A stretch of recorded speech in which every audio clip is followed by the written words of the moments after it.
Pakistani cricket team के कप्तान बाबर आजम ने लाहौर पहुंचने के बाद पीसीबी हेडक्वार्टर में जो वर्ल्ड कप की शिकस्त के बारे में रिपोर्ट सबमिट करवाई है,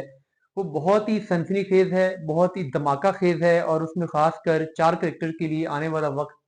खासा मुश्किल होने जा रहा है। ये चार क्रिकेटर्स कौन से हैं और उनके बारे में इस रिपोर्ट में बाबर आजम ने क्या इंकशाफात किए हैं और शिकस्त की क्या वजूहात बताई हैं, इसकी डिटेल में आपसे शेयर करता हूँ। देखिए, जब पाकिस्तान की टीम वापस आई थी तो जो पाकिस्तान के बहुत सारे क्रिकेटर थे वो तो लाहौर आ गए थे, लेकिन कप्तान बाबर आजम इस तरीके से मोहम्मद आमिर और कुछ और क्रिकेटर्स पाकिस्तान नहीं पहुंचे थे। उन्होंने डिफरेंट कंट्रीज में अपने जो उनकी असाइनमेंट्स थी उसके लिए वो चले गए थे। तो अब बाबर आजम की आज पाकिस्तान वापसी हुई। वो जो लाहौर में हेडक्वार्टर है पीसीबी का, वहां पे वो आए और उस हेडक्वार्टर में आके जो उन्होंने आज अपनी रिपोर्ट सबमिट करवाई है, उस रिपोर्ट के मुताबिक उन्होंने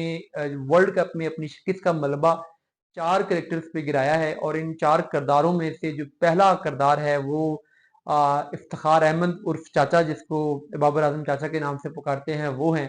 और इफ्तिखार अहमद इस रिपोर्ट के बाद ठीक ठाक तरीके से एक्सपोज होंगे, क्योंकि उनके बारे में पाकिस्तान की आवाम की अक्सरियत बड़ा एक होम्योपैथिक सा नजरिया रखती थी कि ठीक है, कुछ ना कुछ स्कोर कर जाता है वगैरह वगैरह। लेकिन पाकिस्तान के लिए अब तक तकरीबन 100 के करीब इंटरनेशनल मैचेस खेलने के बावजूद इनके पास एक भी मैच विनिंग इनिंग्स नहीं है, एक भी, लिटरली, जिसमें उन्होंने मैच पाकिस्तान को जितवा दिया हो। तो अब बाबर आजम जो हैं उन्होंने इसी पॉइंट को रेज किया और उन्होंने कहा है कि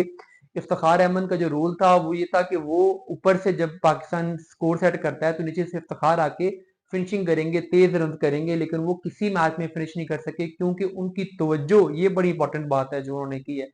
उन्होंने कहा है जो उनकी तवज्जो थी वो बजाय इसके कि वो अपनी बैटिंग इंप्रूव करते, अपनी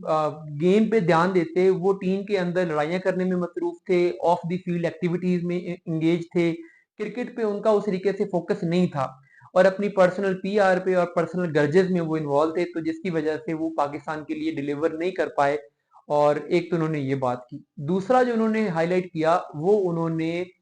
इमाद वसीम को हाईलाइट किया और उन्होंने कहा कि इमाद वसीम की फिटनेस नहीं थी और उन्होंने झूठ बोला, उन्होंने अपनी फिटनेस छुपाई। और ना सिर्फ अपनी फिटनेस छुपाई बल्कि जब पाकिस्तान के लिए वो खेले इंडिया वाला मैच तो वो फिट नहीं थे, उनकी बैकबोन काम नहीं कर रही थी, उस वक्त उनसे बैटिंग नहीं हो रही थी और उन्होंने हमें मुकम्मल तौर पे अंधेरे में रखा अपने फिटनेस के बारे में। अगर वहां इमाद वसीम की जगह पे हम किसी और बैट्समैन को प्रमोट करते तो हो सकता है कि हमारा रिजल्ट बेहतर आता, लेकिन इमाद वसीम ने डेलिबरेटली अपनी जो बैकबोन की इंजरी थी वो छुपाई, जिसकी वजह से पाकिस्तान को बहुत नुकसान पहुंचा इस मैच में और इंडिया वाले मैच में पाकिस्तान हारा। तीसरा करेक्टर वो जिसको उन्होंने निशाना बनाया है वो है शाहीन शाह अफरीदी। और शाहीन शाह अफरीदी के बारे में जो खबरें हम अब तक सुनते रहे हैं उन्हीं को बाबर आजम ने वैलिडेट किया है, उन्हीं को उन्होंने कंफर्म किया है। उन्होंने कहा कि शाहीन सीनियर खिलाड़ी होने के बावजूद उनका जो एटीट्यूड था, जो उनका बिहेवियर था, वो उस तरीके से पॉजिटिव नहीं था जैसा हम उनसे एक्सपेक्ट करते हैं। वो टीम मीटिंग्स में पार्टिसिपेट नहीं कर रहे थे, वो एक पॉजिटिव इन्वायरमेंट क्रिएट करने की कोशिश नहीं कर रहे थे, वो तनहा अकेले अकेले रह रहे थे और वो गेम प्लान पर भी अमल नहीं कर रहे थे। ये भी स्पेसिफिकली गेम प्लान वाला जो पोर्शन है वो भी उन्होंने लिखा है। और ये गैरी किस्टन के बारे में भी खबरें आई थी कि उन्होंने भी मोहसिन नकीवी को ये रिपोर्ट किया था कि शाहीन अफरीदी को जो हमने गेम प्लान दिया, शाहीन ने उस पर अमल नहीं किया बल्कि उन्होंने वहां पे अपने ही कुछ चीजें करने की कोशिश की, जैसे वो एक फुल गेंद करते हैं, हालांकि गुड लेंथ पे बॉल करने के लिए बॉलिंग कोचेज ने उन्हें कहा था। जो चौथा उन्होंने कंप्लेन की है ये बड़ी इंपॉर्टेंट है